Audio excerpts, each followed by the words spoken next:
Ouais, il y en a pas mal des plans en plongée. En fait, après, c'est vrai que c'est. Alors, il y a à la fois beaucoup de plans en plongée et beaucoup de plans aussi qui sont où la caméra est positionnée un peu trop basse. C'est-à-dire que c'est comment, avec mon chef opérateur Romain Carcanade, on a élaboré plusieurs mois, enfin en réflexion, comment on a élaboré justement la grammaire aussi de mise en scène du film et comment on pouvait donner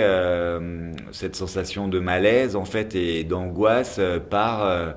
des positionnements qui soient de caméra et de mouvements de caméra qui soient pas du tout ostentatoires, mais justement comment avec un léger zoom ou avec un léger travelling et avec une position toujours un peu trop basse, donc un peu louvoyante et un peu voyeuse aussi en fait, comment on peut créer le malaise en fait, mais de manière assez subtile. Euh, voilà, je- pour donner à ressentir encore une fois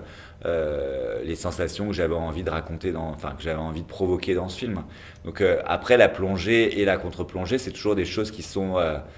puissantes visuellement en fait euh, parce qu'il y a soit quelque chose qui a à voir avec la domination ou avec la soumission, c'est des choses en fait que le spectateur ne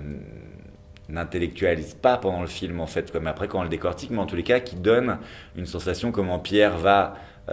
au tout départ, enfin dans la première partie du film, dominer forcément puisque de toute façon il est plus grand que ses élèves et comment progressivement ça va s'inverser en fait et comment alors que les jeunes sont plus petits que lui, comment malgré tout parfois il y a des plans qui sont vus sur lui en contre-plongée, c'est des rapports de domination